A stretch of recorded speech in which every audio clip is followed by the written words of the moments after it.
बिस्मिल्लाहिर्रहमानिर्रहीम। नाज़रीन, आप देख रहे हैं अदालत न्यूज़ और मैं हूं आपका मेज़बान फैसल गुलजार, प्रोग्राम अवाम की अदालत के साथ। और आज हमारे साथ एक ऐसी शख्सियत मौजूद हैं जिन्होंने अपनी मेहनत के साथ अपना नाम पैदा किया और जो है मीरपुर में बिज़नेस भी इस्टेब्लिश किया और आज मरकज़ी अंजुमन ताजरा के सदर भी हैं। मेरी मुराद जनाब राजा खालिद साहब से है। राजा खालिद साहब हमारे साथ मौजूद हैं। आज इनसे बात करेंगे कि मीरपुर के हवाले से वो क्या कहते हैं और मीरपुर के क्या क्या मसाइल हैं। सर अस्सलाम वालेकुम। वालेकुम सलाम। सबसे पहले तो मैं आप दोनों जो है हज़रात फैसल साहब का और सुबानी साहब और बिलखसूस जो है वो शहबाज मुनीर साहब का शुक्रगुज़ार हूँ कि आपका चैनल जो है ये कौमी इश्यूज़ को जो है जिस अच्छे अंदाज में उठाता है, मैं इसका अब मोतरफ़ हूँ। सर ये बताएं कि मीरपुर के मसाइल कौन कौन से हैं और मीरपुर के लोगों ने जो कुर्बानियाँ दी थी उनको सिला नहीं मिला, उसको किस नज़र से आप देखते हैं? फैसल भाई, बात ये है कि मसाइल नहीं है, ये मीरपुर जो है ना अब मसाइलिस्तान बन गया। ये देखें कि यहाँ जो है ये इसको मिनी लंदन कहा जाता है। मिसाल के तौर पर बुनियादी सहूलियात से ये महरूम है। चौक शहीदा को ले लीजिए, वहाँ जो है वो कोई पब्लिक टॉयलेट नहीं है चौक शहीदा में। किसी भी महज़ब माशरे में जहाँ ख़वातीन का आना जाना हो, जहाँ अपना ये एक बिज़नेस कम्युनिटी हो, जहाँ वो गाहक हों, तो ऐसे में क्यों न किसी करीब जगह पर जो है टॉयलेट, पब्लिक टॉयलेट्स का होना नागज़ीर है। लेकिन देखें यहाँ कोई नहीं। जहाँ जो पार्क हैं, किसी माशरे में जो पार्क की हैसियत होती है वो बड़ी ही अहम होती है। जो यहाँ पार्क बनाए जाते हैं वो बिल्कुल कुछ अर्सा के बाद ऐसे ठेकेदारों के हवाले किए जाते हैं जो नाकस मटीरियल लगाते हैं और उनकी अफादियत जो है चंद दिनों में खो जाती है। अब आप मिसाल के तौर पर व्यू पॉइंट को ले लें, जहाँ मैं कहता हूँ कि ये एक बड़ा वाहिद पार्क है जिसके अंदर अब एक नर्सरी 10 कनाल जो है किसी ने वहाँ लगाई है और वो बल्दिया की इजाज़त से है। पहले मैंने साबिक एडमिनिस्ट्रेटर से बात की, मैंने कहा आपने ये 2 कनाल जो है वो नर्सरी जो है आपने कहते हैं कि हमने दी है, तो मैंने तो मौके पर जाकर नापी है, वो 10 कनाल है। और फिर आपको मजबूरन मुस्लिम एंड को भी एक साथ ही उन्होंने भी अपना एक बनाया हुआ है दरख्तों का शो। तो जब बल्दिया वालों को कहते हैं कि जिस स्पेसिफिक मकसद के लिए जो जगह लाट की जाए उसको उसी के लिए रहना चाहिए, तो ये पब्लिक की प्रॉपर्टी है। इसके ऊपर आज नर्सरी वाले वो कहते थे जी इनका कॉन्ट्रैक्ट 2-3 महीने पहले ख़त्म हो रहा है। आज देखें कि आज ये मेरी बात नोट कर लें, इस टीवी की वसातत से, इस चैनल की वसातत से ये आहिस्ता 10 कनाल 11 कनाल पर वो काबज़ हो जाएंगे। इसी तरह मुस्लिम एंड वालों का वो है, इनको आज खुद रज़ाकाराना तौर पर ये जगह जो है पब्लिक के लिए फ्री कर देनी चाहिए और नए एडमिनिस्ट्रेटर आएँ उसके ऊपर जो है तफरी के लिए बेशुमार ऐसी चीज़ें जो मतलब है वहाँ लगाई जा सकती हैं वो नहीं है।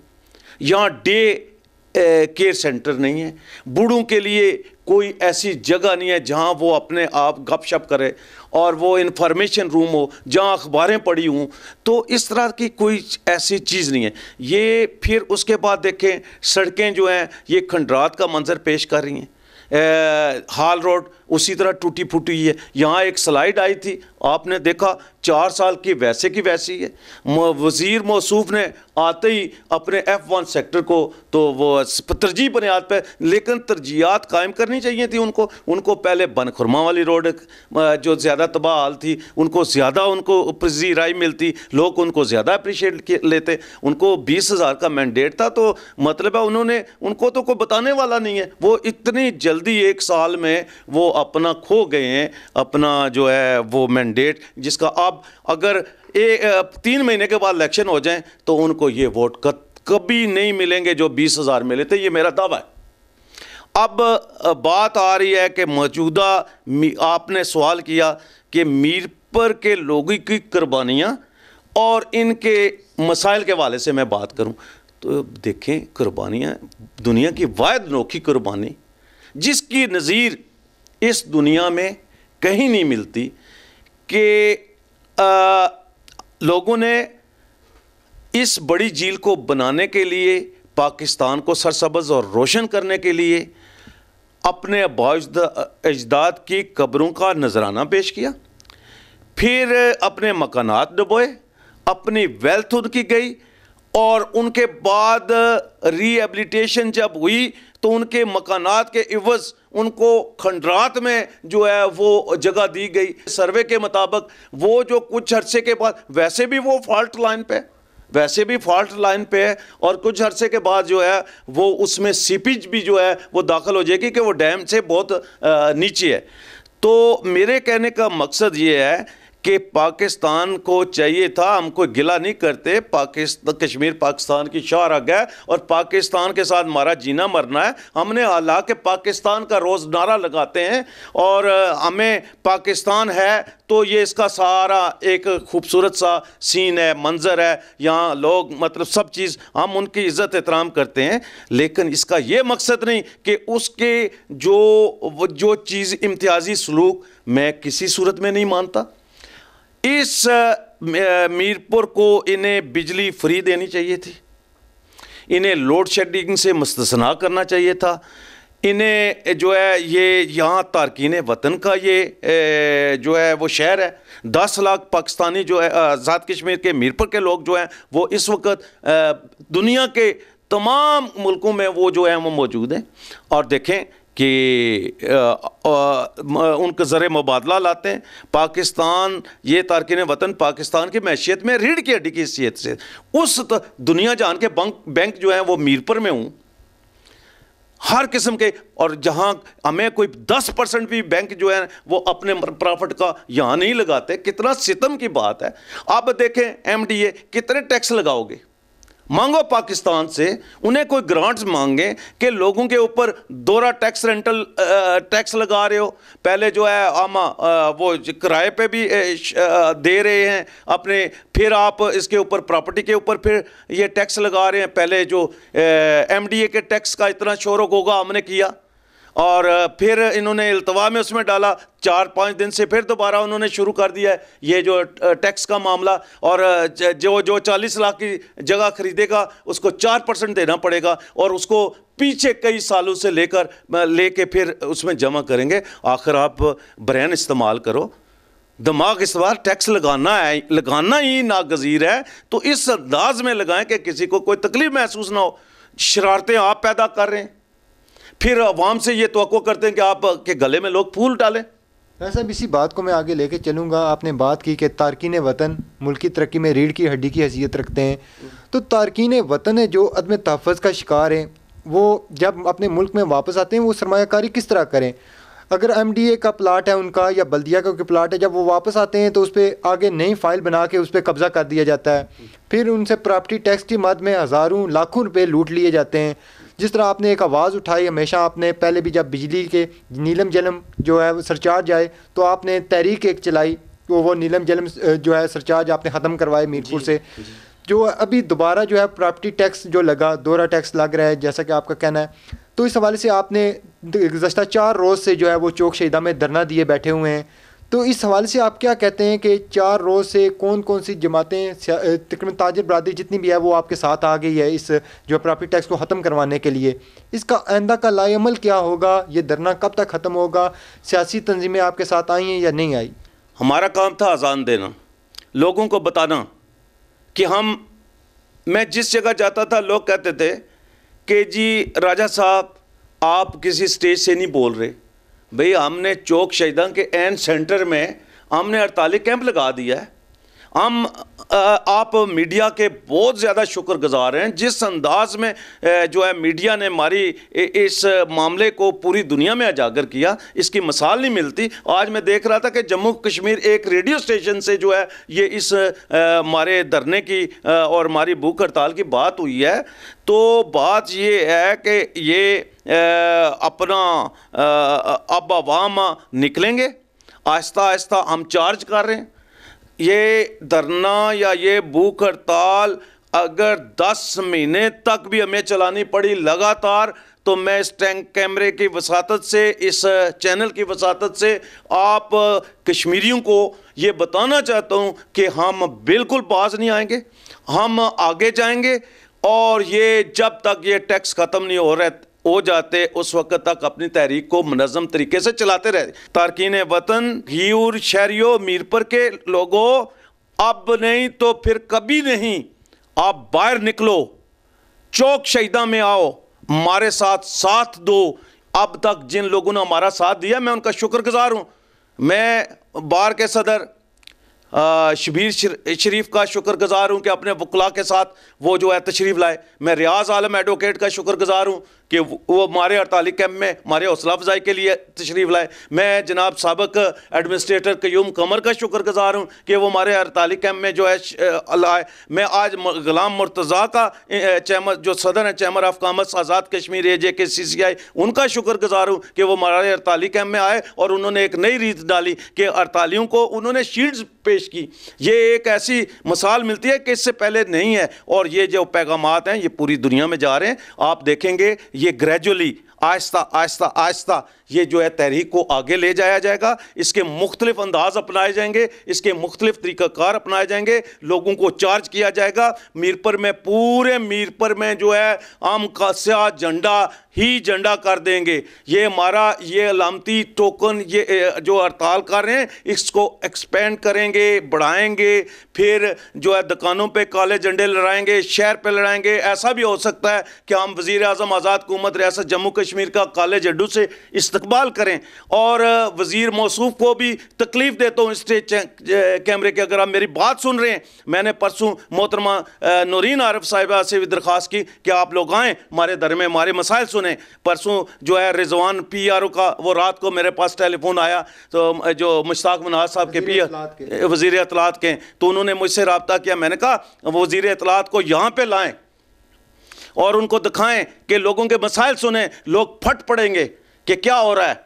ये जो है ना बुनियादी सहूलियात हमें मैसर नहीं है, उस तरह की चीज़ें नहीं हैं। ये ना मिनी लंदन है। हम तो अपने पैसे पहले जो है वो पैसों के बलबूते पर, यहाँ औलिया कराम की धरती है, यहाँ मनसलवा उतरता है, यहाँ के लोग जो है खुशहाल हैं, वो सूदा हाल हैं। इस वजह से जो है ये हमें जो है बूस्ट मिलता है और हम जो है वो जो है मीरपुर में अपना गुजारा कर लेते हैं। वरना ऐसी हालात कोई नहीं है। ये ना मिनी लंदन है ना कोई और सिलसिला है। यहाँ मतलब दरख्त लगने चाहिए, खूबसूरत रोड्स होनी चाहिए, स्ट्रीट लाइट्स हर जगह होनी चाहिए। स्ट्रीट लाइट्स छोटी गलियों में भी होनी चाहिए। सेक्टर्स के लिए कूड़ा, हर गली में कूड़ादान होने चाहिए। और हर वो जो है ना वेस्ट जो को उठाने के लिए कोई बंदोबस्त होना चाहिए। क्या हो रहा है? अरबाब इख्तियार से ये मैं पूछना चाहता हूँ कि आप मुझे बताएं कि आप किन लाइनों पर काम कर रहे हैं। ये कब ये नवीद सुनाते हैं? कब आपके इलेक्शन में जब आप कहते हैं तो आप ज़मीन और आसमान के कलाबे मिला देते हैं, कहते हैं कि हम ये कर देंगे, वो कर देंगे, ये करेंगे, हम आपके लिए क्या कर रहे हैं? मैं तो देख रहा हूँ कि न्यू सिटी के लोग जो हैं वो जो आपको ये जो कुंभाजात का मसला है और फिर अब दुकानें लाट हो रही हैं इसकी कमर्शियल एरिया में, सबसे पहले न्यू सिटी के लोगों को जो है वो जो वहाँ से मुतासर हुए थे दुकानदार, उनको दी जाए बिला मुआवजा और उसके बाद बाकी लोगों को लाट की जाए। राय साहब ये बात बताएं कि यहाँ पर एक बात जो है वो कही जाती है सियासी लीडरों की जानिब से भी और जो है ताजरों की जानिब से भी एक बात सामने आई कि जो गुज़श्ता जो हुकूमत थी पीपल्स पार्टी की चौधरी अब्दुल मजीद साहब कि उन्होंने जाते जाते जो है प्रॉपर्टी टैक्स लगा दिया। अगर चले उन्होंने लगा दिया तो उसको मनसूख करने का जो आर्डर है या उनके पास जो ताकत है वो मौजूदा हुकूमत के पास भी तो है। मौजूदा हुकूमत ख़त्म कर सकती है उसको। ये बहाने होते हैं, हीले बहाने होते हैं। अगर चौधरी मजीद ने टैक्स असम्बली से उनका पास हो गया किसी वजह से, लेकिन उन्होंने टैक्स लगाने नहीं दिया, मैंने कहा उसके जज्बे को जो है अप्रिशिएट करता हूँ। ये हुकूमत आई थी, उनके किए हुए कारनामों को वो फेल करती, दोबारा असम्बली में बिल ले जाती, उसको मनसूख कराती। ये क्या है? उन्होंने लगाए थे तो बहाल तो आपने किया, टैक्सेस तो आपने लगाने शुरू किए, उन्होंने तो नहीं लिए। चौधरी मजीद का तो वो मेरे मतलब इस वक्त मुखालफ है, लेकिन मैं जो उनकी तारीफ़ है, उन्होंने स्कूल कॉलेजेस और ये कब्रिस्तान वगैरह बनाए हैं। क्या मैं भूल जाऊं बैरिस्टर सुल्तान महमूद को कि जिसने जो मीरपुर के अंदर बड़ी बड़ी सड़कें बनाई, तो सरदार सिकंदर याद ने ये कहा था कि आप बताएं कि क्या इन पे जहाज उतरेंगे। तो ये जो है मीरपुर के लोगों के यहाँ के फंड्स यहाँ पे लगने चाहिए, जहाँ से जो साढ़े 10 अरब रुपया इस दफ़ा उनका टारगेट है ये टैक्स वालों का, 12 अरब रुपया जनरेट करना है। यहाँ 16 सर्कल है, सैलरी सर्कल है, ये बिजनेस सर्कल है, दूसरे सर्कल है, तमाम सर्कल से पैसे जनरेट होते हैं। और वो पैसे, ये कानून है कि जिस जगह से जितने पैसे जनरेट हों वहाँ का 80% उस इलाके में लगाया जाए। ये ऐसा ज़िला है, ऐसी गाय है, खाना तो इधर से खाती है और दूध बाकी 7 ज़िला में देती है। मैं कोई तसब की बात नहीं करता। ये मिला जो ज़िला मीरपुर है, ये बाकी ज़िला के माँ का दर्जा रखता है।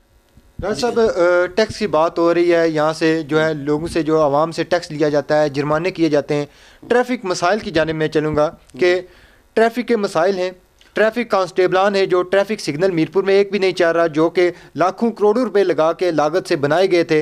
लेकिन ट्रैफिक पुलिस आए रोज़ मीरपुर में जो है वो पार्किंग नहीं है, पार्किंग के मसाइल हैं, ट्रैफिक के जो जुर्माने हैं ट्रैफिक पुलिस के, वो किधर जाते हैं? आपने एक बहुत अच्छा सवाल किया। मैं परसों ये जो नए शाहजी आए हैं, इनके पास एक बड़ा वफद लेके गया था SSP के पास, और मैंने राजा सराब की शिकायत की है।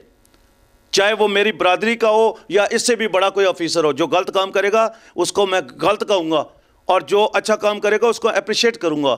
लेकिन उसको एक वफद के ले गया, मैंने कहा इसका सबसे पहले इसका रवैया ठीक नहीं है, इसको तब्दील करें। मैंने कहा कि एट ए टाइम 4 जुर्माने किए जा रहे हैं, 5। पहले देन एंड देर जुर्माना किया जाता है, फिर वो जो है किसी स्कूटर वाले को थाना सिटी भेज दिया जाता है, वहाँ बच्चे को सिटी सेल में बंद किया जाता है, फिर उसका चलान किया जाता है, फिर उसको जो है वो जुर्माना होता है अदालत से। मुझे बताएं कि कितनी सज़ाएँ देंगे एट ए टाइम? मैं पूछना चाहता हूँ कितनी सज़ाएँ होनी चाहिए?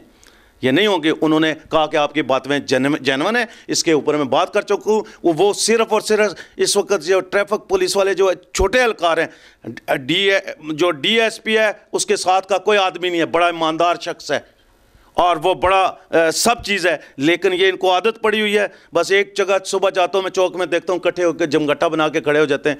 ये इनको जो है ना वो कमीशन की पड़ी होती है और वो पैसे इकट्ठे करते हैं कि हमें कितना कमीशन मिलेगा। ये उनका रवैया गलत है, इसको स्नब किया जाए बाबे इख्तियार से, ये मैं मुतालबा करता हूँ।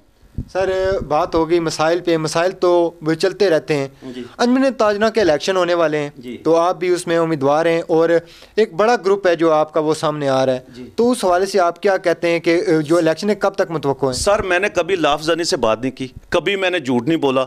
मुझे अल्लाह ताला, मेरी अल्लाह ताला से हमेशा ये दुआ रही है कि अल्लाह ताला हमेशा मुझे सच बुलाए, मुझे मतलब है सच के अलावा और कुछ कहने की तौफीक न दे। इस वक्त 6 जो है तंजीमें वजूद में हैं, 6 सदूर हैं, आधा दर्जन।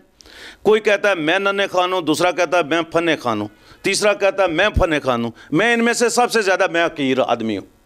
मेरे ताजर जो है ना वो ओढ़ना बछोड़ना है, मैंने उनके साथ चलना है, मैंने उनके साथ जीना मरना है। मैं लाफजनी से काम नहीं करता, मैं ये हो गया तो ये कर दूंगा, वो हो गया तो वो कर दूंगा।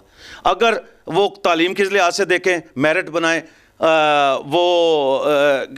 जो मसाइल के इंजामदही के लिए अगर किसी आदमी ने कैफर्ट किए। मैंने पिछले दिनों जो है ये लोड शेडिंग के ऊपर जो बात की, यहाँ के उसको जो है और राजा एजाज जो हैं चीफ इंजीनियर, उनके साथ मैं एक बड़े वफद के साथ मैंने जो है ना बड़ी 2 टोक बातें की और उस वक्त कमिश्नर साहब को भी वफद लेके गया। मैंने कहा ये लोड शेडिंग, और मेरे कहने पर फिर ये जो मसला उठा और लोड शेडिंग जो है उस दिन से कम हुई है। मैं अमलन काम करना चाहता हूँ, मैं फील्ड में काम करता हूँ। मुझे कोई बंदा टेलीफोन, मैंने जहाँ कहता हूँ मैं उस डिस्टेंस को देखकर, अगर मैं कहता हूँ जाता हूँ अपना संगोट, तो मैं कहता हूँ 10 मिनट में यहाँ पहुँचूँगा क्योंकि फ़ैसला इतना है। अगर मैं 3 मिनट में फ़ैसला, जहाँ जिस जगह का 3 मिनट फ़ैसला मैं 3 मिनट में पहुँचता हूँ, जहाँ 1 मिनट का फ़ासला मैं 1 मिनट अपनी दुकान बंद करता हूँ, छोड़ देता हूँ, मुलाजमों के हवाले कर देता हूँ, मेरा नुकसान होता है, मैं वहाँ बैठूँ तो मेरा फ़ायदा ही फ़ायदा है। लेकिन मैं इस फ़ायदे के जो है ना वो इतनी बड़ी अहमियत नहीं देता जितने अवाम के मसाइल के फ़ायदों की जो है मैं उसको अहमियत देता हूँ। तो ये इलेक्शन मुझे लगता है, मैं ये मेरी बात नोट कर लें, 60 से 70% मैं ये सोच रहा हूँ कि शायद इलेक्शन ना हो, इसलिए कि कुछ लोग जो है राय फरार इख्तियार कर जाएंगे। उनको अपनी पोजीशन का पता है कितनी मोटी है, कितनी पतली है, उनकी क्या हैसियत है, किस अंदाज में वो इलेक्शन लड़ेंगे। भाई किसी कोई काम किया होगा, वैसे अच्छे कपड़े लगा लेने से, बड़ी गाड़ियां लेकर चलने से या बड़ी बड़ी बातें करने से लोग तो नहीं राग़िब होते। लोग तो काम देखते हैं, किसका काम जो है वो बेहतर है। इलेक्शन नहीं होगा, अगर इलेक्शन हुआ इंशाअल्लाह ताला बफज़ल खुदा मैं किसी को कोशिश करूंगा कि किसी को इलेक्शन से ना भागने दूं।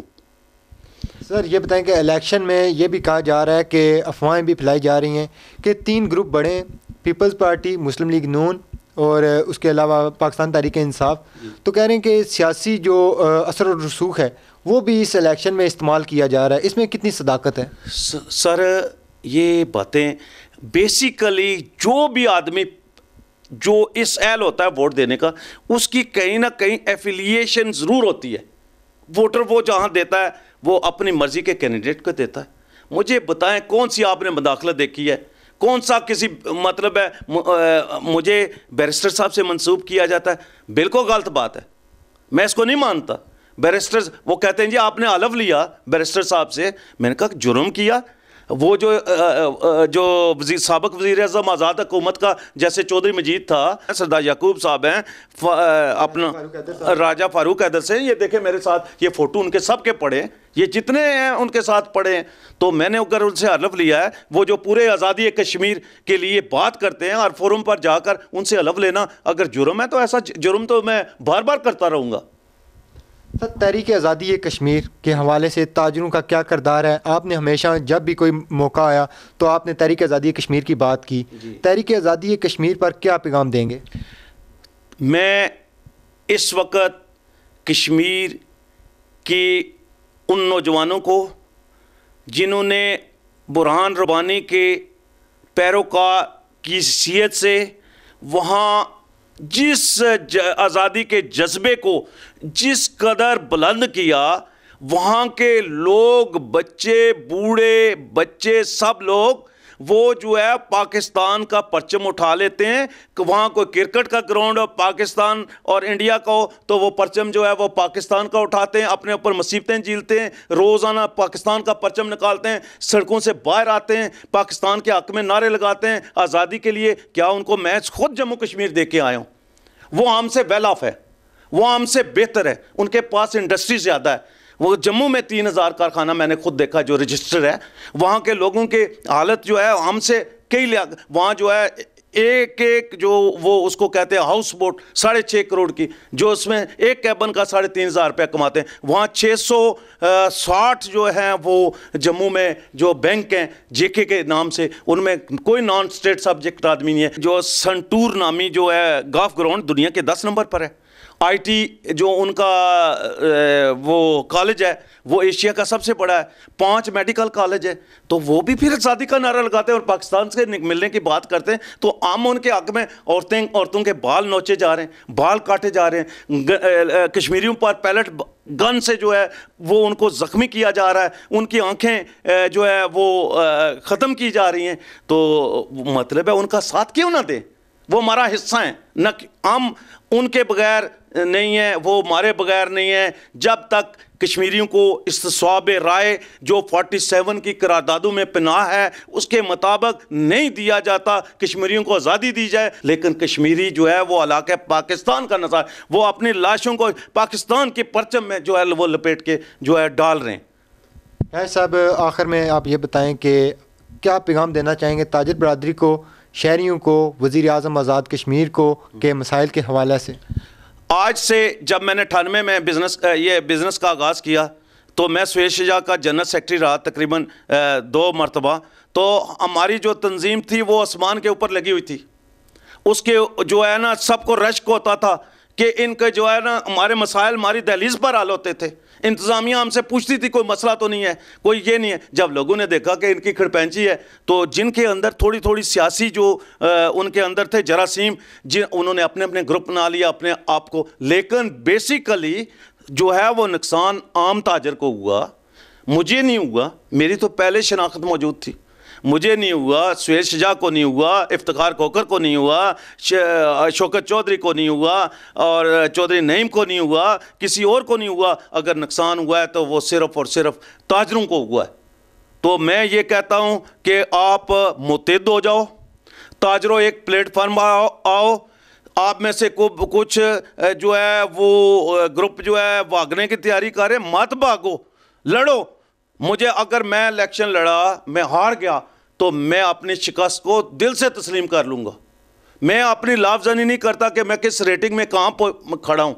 वो बेहतर बाहर के लोग जानते हैं, आप लोग जानते हैं, दूसरे जानते हैं। लेकिन वो आदमी होना चाहिए जो डट कर आप अपने मसाइल को। मेरी तो ये एक मुझे शेर पसंद है, मसलियत कहती है कातल को मसीहा लिखो, गटा टोप अंधेरे का कसीदा लिखो, मगर इस दिल की जिद है कि सच का न छूटे दामन, रात को रात लिखो, अंधेरे को अंधेरा लिखो। फिर मेरा ये एक पसंदीदा शेर है, उठो मेरी दुनिया के गरीबों को जगा दो, काखे उमरा के दरो दीवार ला दो, जिस खेत से दहकां को मैसर ना हो रोजी, उस खेत के खोशे गंदम को जला दो, गरमाओ गुलामों का लहू, सोजे यकीन से कंजा फ्रोमाया को शाही से लड़ा दो। बिल्कुल जी नाज़रीन, आज हमारी राजा खालिद साहब से जो बात हुई, इस हवाले से इनका यही कहना है कि मीरपुर को अगर हकीकी मैनू में मिनी लंदन बनाना है तो अमली किरदार अदा करना पड़ेगा, मीरपुर की आवाम को मुत्तहिद होना होगा। ये आपको यही बताते चलें कि मौजूदा हुकूमत की जानिब से बेशुमार वो वादे किए गए थे, वो भी पूरे नहीं हुए। आज महकमा अखलास के मुलाजमीन, चाहे मेडिकल कॉलेज़ के हों, चाहे किसी भी सरकारी अदारे के मुलाजमीन हों, वो आए रोज़ हड़तालों पर होते हैं, उनके मुतालबात मंजूर नहीं हो रहे। तो इस हवाले से हुकूमत आज़ाद कश्मीर को फौरी तौर पर तवज्जो देनी चाहिए। ख़ुसूसन जिसा ताजर बरदरी आज मुत्तहिद होकर जो है वो चौक शहीदा में धरने दिए हुए बैठी हुई है। प्रॉपर्टी टैक्स अगर ख़त्म नहीं होता तो तारकीन वतन जो सरमायाकारी करते हैं अपने मुल्क में, और मुल्क में जो मुल्की तरक्की में रीढ़ की हड्डी की हैसियत रखते हैं, अगर तारकीन वतन ने अपना सरमाया यहाँ पर लगाना छोड़ दिया तो इस मुल्क का जो हाल है वो इंतहाई जो है वो बुरा हो जाएगा। यहाँ पर बेरोज़गारी पहले ही बेशुमार है, और इस आइंदा आने वाले दिनों में जो है अगर इसी तरह प्रॉपर्टी टैक्स का नफाज होता रहा, प्रॉपर्टी टैक्स बढ़ते रहे या मज़ीद जो टैक्स हैं वो लगाते रहे लोगों पर, तो मीरपुर की आवाम है जो वो सड़कों पर आ जाएगी। इसी के साथ अपने मेज़बान फैसल गुलजार को इजाज़त दीजिए। अल्लाह हाफिज़ व नासर।